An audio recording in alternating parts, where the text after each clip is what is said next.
Ladies and Germans, how you all doing? This is Ulrich. This is hello. And folks, we're back with some more monthly tournament action. Yes, this is the 50-minute tap-out time tournament.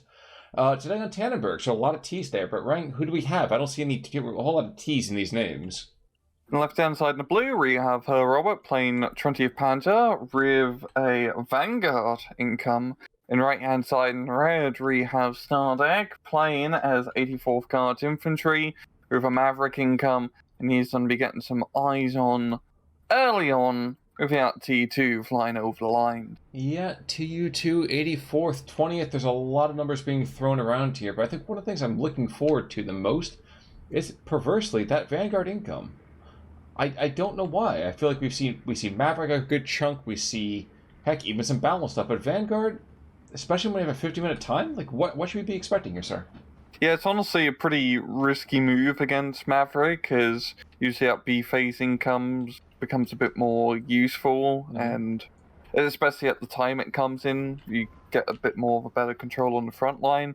So it's very much on, the pressure on for HerrRobert to make the push happen, and so far pretty standard deployments all over. It seems like Robert's going to be trying to focus a bit more up north. What's kind of interesting here is that we actually have super early anti-air being brought on out from the Soviets. IL-2 actually coming the other direction here, and he's making a gun run. Interesting. Yeah, he's got the 37s, which are actually pretty good against 20th, as it's a lot of later armor. Those model runs and Panzer 3s are quite vulnerable to that IL-2. Yeah, and that's the thing, though, too, is that if they are not able to engage it effectively, though, those P3Ls can cause a heck of a lot of damage. I think we're going to see another run happening here. Yeah, getting a little more set up. But no, he's losing a line of sight on that. Guess I didn't quite appreciate those tiny little stands of trees. It's quite the interesting matchup against 84 for good shot in Namada, as they don't have a whole lot of armor. They get some Su-76s, and in this case, one card of T-34s in B phase. Apart from that, you're relying on the IS-2s, and we've usually seen time and time again that having to rely on, especially super heavy tanks and run V1s, doesn't really bode out well for you. No, it doesn't. But it's actually kind of funny to look over here in the center of the map just to kind of see a little bit of what is going on there. And let me be more precise here. We have ourselves like a flame wars going back and forth, and you look at the movement orders, they look like a thing of missile command somewhere. Just back and forth. I mean, Chernos, flame troops. The Chernos, of course, gonna get rickety wrecked here pretty quickly. And actually, is there any officer there? Yes, there's one officer, so that's the most important guy in this entire push. Yeah, it is going to get absolutely hot in that forest. We've got the Russian flame troops coming in now, and they have the Machikis. It's just a very effective concentration of power here from HerrRobert. He's managing to pick off these Russian troops one by one. We're all seeing the reinforcements coming in, and this could get pretty damn close. I think I said there's a lot of firepower there. Oh, yeah, there is a lot of firepower, that's for damn sure. Unfortunately, having that Komoroti over here behind the front lines, it's actually going to go quite against HerrRobert's troops. Basically, not being able to efficiently or effectively really be pushing that back and forcing the surrenders, which I actually would argue is even more important. Yeah, that's definitely going to swing momentum into Stardekk's favor in the center, because there's nothing really being brought out to try and reinforce that forest. And if you lose that forest position, it can prove to be quite fatal, because it's a pain in the ass to take back, and it gives you such good coverage over the rest of the map. By the way, P3L to the northern side goes down. Actually, we see a second one being brought in here. I think that was the IL-2. And because of it, we see a Flak 43 being brought on in from the Germans' side of things. But that's not going to be anywhere near enough, I don't think. Yeah, HerrRobert is not exactly gaining the momentum in this very critical A phase. He's losing the center. He hasn't really managed to make much progress up north. And that can prove to be quite fatal once you get into B phase, as that income disparity gets pretty heavy, especially if the heavy tanks being brought out at that time. True. I mean, 2 IS-2s doesn't sound like a lot, but those T-34Es are reasonable. Are they perfect? No. Or as the Russians might say, niet. But, there's still 9 of them, and that's no, not German, but actual 9. So we have a lot of issues going to be happening over here for HerrRobert as we go into B phase. Yep. Oh, an early IS-2 being brought up north to zone out that area. And that could prove to be quite a bloody useful unit. He does have the anti-air already set up to protect it from potential bombing runs, which would be the biggest threat. But that's especially up north where it's quite open in the town. You can get some very good long-range coverage with that IS-2. Yeah, and that's exactly what I'm just trying to point out over here on my side with showing off some of the line of sight. Biggest concern, though, is if you want to aggress really into picking up a couple of those flags, you can probably get one of those pretty easily. You can see the PTRS is actually, edge guarding over here. But too much further, you might have a bit of a hassle. And let's not forget that the IS-2 does not have the greatest ammo overall. No, it takes bloody forever for that gun to reload, which is really its main detriment. And a BF-109 is going to make a very opportunistic run. I don't think this is going to happen for him. If he's able to get the shot, yep, there we go. That's kind of a waste. Aircraft utilization ends up being such an important thing, especially if you get forced off. Oh, it's like the worst thing in the world to be watching. Yeah, but HerrRobert definitely, it feels like he has a good opportunity to make good headway up north. There's 1, 2, 3 flags, which he could get under his control relatively easily. The IS-2 is still there, but he can potentially zone out if he uses smoke, for example, or an off-map artillery. It's really the infantry in front which are denying him from getting the positions currently. For some reason, that looked like it was going to be like a pack track, which there's a piece of me that kind of feels like that Befehler should be some kind of minor pack track. That doesn't look like it's just a single MG34 in there, but besides the point. Also, a bit of a shame here, but the Flak 88 is going to get pinged on out awful quickly. Yeah, he is taking quite a bit of damage. We've also seen the Panzer Grenadiers being brought on in to try to make some rather critical headway here. We've also seen reinforcements of Su-76s as well as a 50mm mortar as well. So yeah, HerrRobert needs to make his push happen up north. He really doesn't have a whole lot of time. Well, and there's this 3 operating in that artillery role. Should not be overlooked. Oh yeah. See right now that's the one who's got the 88 down pretty easily here. Now the 50 mils, they are in the front lines. I got 2 of them right there. Unfortunately, we are not going to see one of them after very long. It's a 220 off map. That's not going to be something fun to be dealing with. Yeah, Stardekk has spotted it. Wonder if he's going to try and punish it off map or maybe a bombing run, but not currently. Yeah, I don't think he's going to necessarily be able to have that happen. But the P3L is also taking out one of the 50mm mortars, which, good, don't get me wrong, but I feel like the P3s should be engaging other tanks and not necessarily the artillery positions. Yeah, same thing in the Mother Run. He needs to start moving up a bit, probably towards the southern end of the town to help zone out against the Su-76s.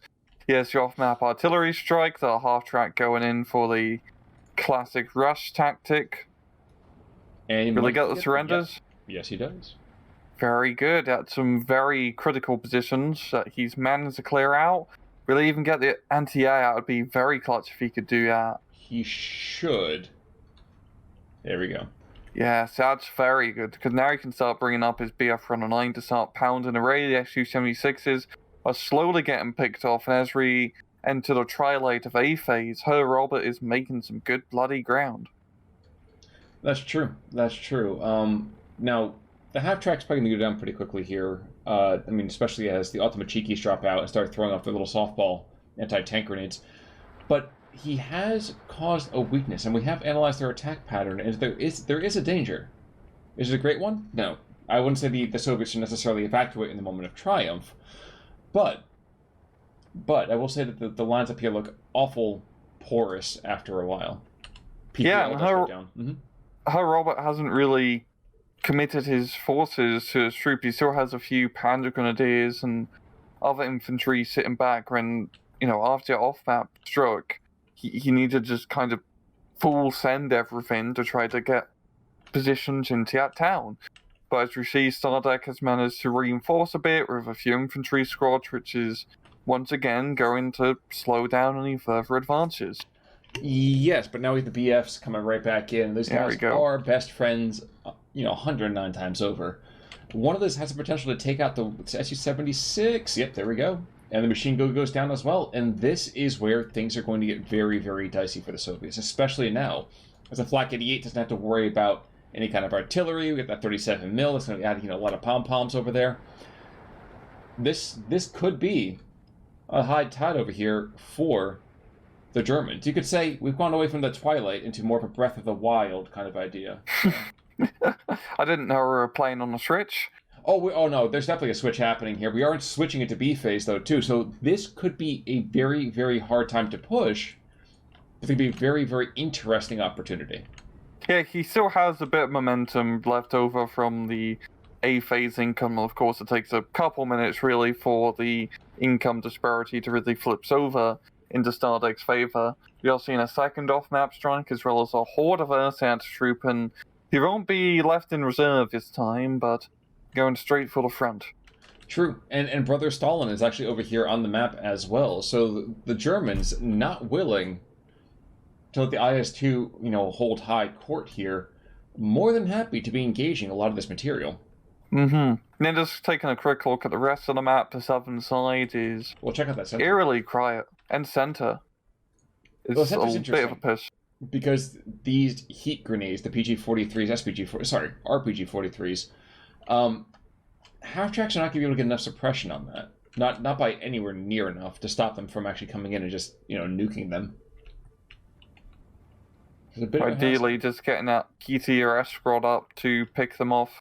Because, yeah, it's a pretty good location for Stardekk to actually put a lot of pressure here, and that would definitely take the wind out of HerrRobert's northern push. It's just an information game where he's probably thinking there's much more in that forest in the center, and it actually is. It's really just two half-tracks, a depleted Stoss troop, and a Pack 40 who definitely does not want to be here. True. Very, very true. So I'm watching the crazy nonsense here between the Martyr and the IS-2. And the IS-2 is actually almost running out of shells in the first place. He is operating about like a 20 or 30% load overall. So this could be quite a bit of an issue. Yeah, and the Boy to Stalin as well is in a fantastic position to zone out the Soviets at long range. You've always got to, make good use of that Boy to Stalin and 20th Panzer. It can be an absolute powerhouse. And HerrRobert brought it in just at the right time. Yes. Instead of, using it earlier on to fight CQC in the town, he's brought it up now to zone out the edge of the town. Yes, and he has. We are getting the minor push, so 2 half-tracks apparently is enough for the Automachikis to get pinned down in the center, so just calling the quick out there. Superior Rock's moving in, though, too, so while the Automachiki squad is missing quite a few of its members, Superior might prove the superior kind of push here. Yeah, this is... Oh, and because we're in armored transports, the 2-5 didn't shoot at him. Very interesting. Exactly. And yes, if Stardekk was to fully commit to his push, he can really do a lot of damage to his northern push here, because that's going to be a lot of resources HerrRobert has to invest in clearing the forest. And 20 Panzer has alright CQC infantry, but forest fights aren't exactly our forte. Yeah, you're right. Not really the forest fighters you might be expecting, really, overall. Absolutely correct there, sir. Yeah. And as we get into, the climax of this northern push, it's going to be much harder for HerrRobert to really exploit any more ground any further. He could potentially get one flag where the Automachikis are, but the far northern flag, or the Chernos, that's a bit of a push. And the one where the Cis-3 is, that's also a bit of a push. It's kind of hard to get any more ground at this point. I agree provisionally, because let's not forget, we still do have one more off-map barrage. Now, there's 2 or 3 coming the other direction, so this is quite important here. If the Boy to Stalin survives and doesn't get, pinned out, that could be something very, very good. Off-map goes down, courtesy of the OB-25. But the Boy to Stalin push-up pulls back. So, yes, I do think the momentum is low, but there's still, I think, enough smoke, there's still enough firepower. I think there's still enough for a push here. Is it going to be a great, game-winning charge? Nah, probably not. You can see we have a bunch of Chernos, we have another IS-2 being brought on in. But I wouldn't count it out just yet.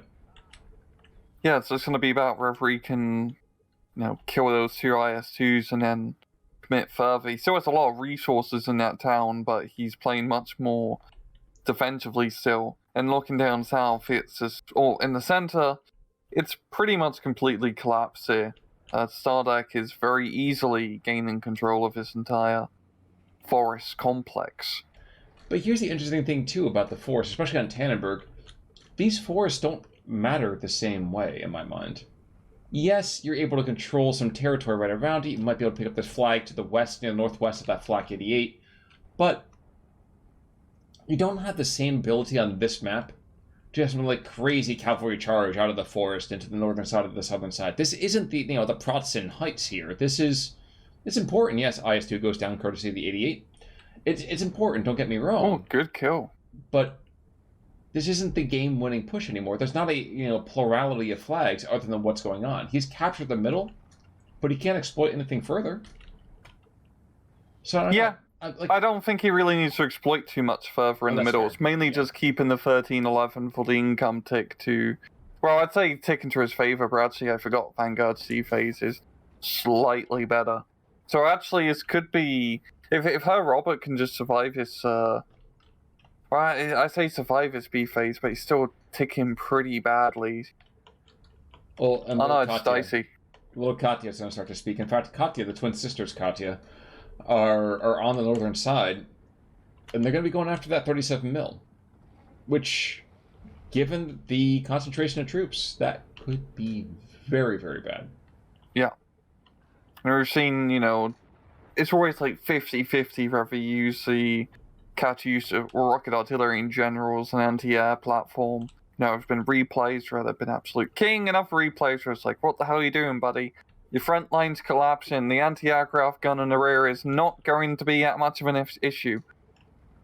In this case, I actually kind of agree with it, just because from the perspective of the IL-2, it picks it up here. Ooh, there we go. The IL-2, and you can see right now PE2, PE3s, and the TU2Fs, this is going to be what kind of stymies, I think, a lot of that push. I'm sorry. I definitely like how he followed up immediately with the air attack. Yes. After he knocked out the anti-aircraft gun. Of course, there's still a second reserve anti-aircraft gun. But that was a good use of, I say seed tactics from War Game. Oh, absolutely. Like World War II seed. Absolutely. Worth mentioning, though, middle of the map. Actually, completely take... Oh, Verframen! Oh my gosh, he's aiming for the Katyushas. Oh. Parry issue, casual. Yes! So, it's not often we get to see tube artillery get countered by spring artillery, but that's... There we go. All right. That was great. Central position in the meantime. There's a Panzer Strike over here that might be able to pick up this half-track without too much of an issue. But there's also a whole swath of Pioneer troops against Chernoz. So the center, which looked so strong for the Soviets even a few minutes ago, is 13-11 now in favor of the Germans. Yeah, I'm actually very impressed how HerrRobert managed to actually string his central position. It's actually great use of the half-tracks to provide adequate fire support. And that's because in that central position, there wasn't a whole lot of anti-tank rifle troops. It's not like a horde of Strelky DPs or PTRDs to pick off your half-tracks. That's true. I'm wondering, actually, just thinking about the point values for the Katyushas, about a full income tick went to the Katyushas to the north. Do you think that might have been the wisest? Obviously, of course, we get to play hindsight's 2020. Another airstrike coming in. But do you think that was the finest use, necessarily, of income? Yeah, it mainly just allows him to open up his aircraft. Because I usually see he's doing another aircraft strike. Because if he didn't, knock out the anti-air, his aircraft's going to be much more useless for the rest of the match. So it opened up the skies for him. Of course, he really should have relocated the Katyusha after it fired. Because he's down quite a bit of firepower now. Well, I was going to say, why not spend that entire income tick over here to the center, or at least space out the Katyusha bring in? At that point, maybe you put in 80 points with the Katyusha and the other 90 points over here towards the central position, because I feel like HerrRobert halted his push to the north to put an entire income tick for himself in the center. Yeah, that was definitely a good, change of momentum on HerrRobert's side, and really for Stardekk, his best bet in the center is just hold that flag, hide deep in the forest, the half-tracks can't get you, and just flame any German who dares get close. That's true, unless you have BF-109s who come in, they're going to just absolutely obliterate 2 superior squads in a PTRS. Here it comes. Oh, and they're so bounced. Yes. And human Zippo letters. So, as the human Zippos are pinned down, and I think how much there's really left? About half strength for the half-tracks firing on them. So, it got very dicey very quickly here. Yeah, honestly, the lack of really anti-tank for Stardekk is really screwing him over. He doesn't have many... I think he still has a few T-34s left he could throw into the center, but anti-tank guns, not a whole lot, only a phase cards. He brought out his last IS-2, and just these half-tracks, even though they're not, the scariest unit, he's getting full value out of him because there's nothing to stop him. Now, we are seeing a bit of an abortive push over here in the southern side. Excuse me, as the half-track starts to engage jeeps, and probably going to sign his own death warrant because of it. Yep. What a brave man. Right, we're the ones who's supposed to have Panzer. Exactly.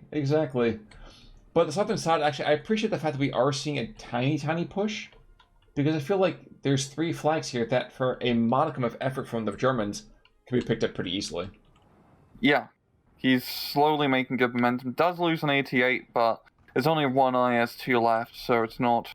once he deals with IS-2, he pretty much has anti-tank supremacy. Verframen, in the meantime, I wonder if the Katyusha is waiting for the Verframen to fire, so that way he goes after him. But we are aiming over here with the Verframen. Never mind, we are not aiming any longer. So I think we're going to end up having one of those they know that I know that they know kind of moments as the Katyusha finishes its reload cycle. Yeah.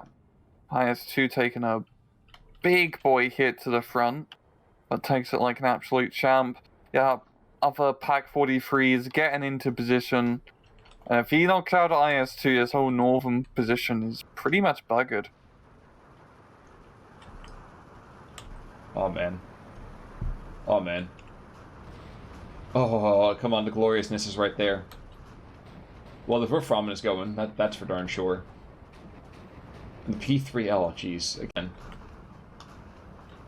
I think you're right. I think that's the final one. And oh my gosh, the idiot's gonna get pinged out if he's not careful. Oh no, the Katyusha's firing short. That doesn't sound like it's super important, but that's crazy important in this case. Yeah, it's a very ineffective barrage, because see, the 88 is getting into position, and there you go.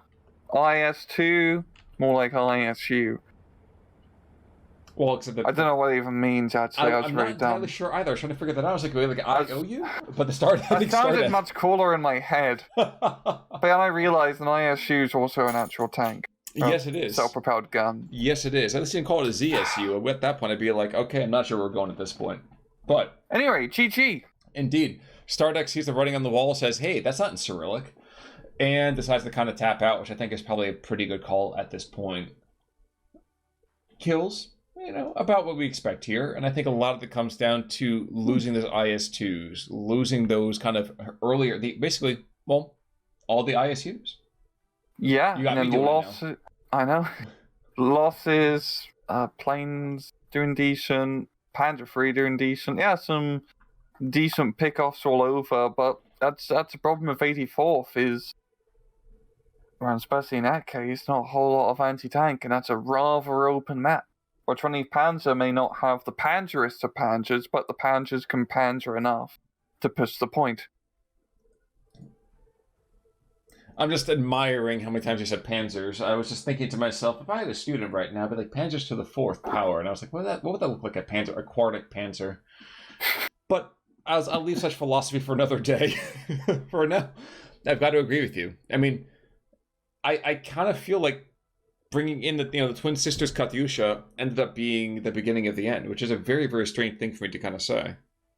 Yeah, it's just lost out on. I think he just didn't have a whole lot of frontline fire support left to even bring in. I agree. But there we are. Well played to HerrRobert. I thought with the Vanguard that was going to be a lot worse than it ended up being. So, Same here. Indeed. Folks, of course, come back Thursday for some more material. But for the time being, I think that's all we have to do for today, unless you have anything else, sir? No. Well, in that case, folks, until next time, I'm Connell Work. I'm Rangaroo. Take it easy.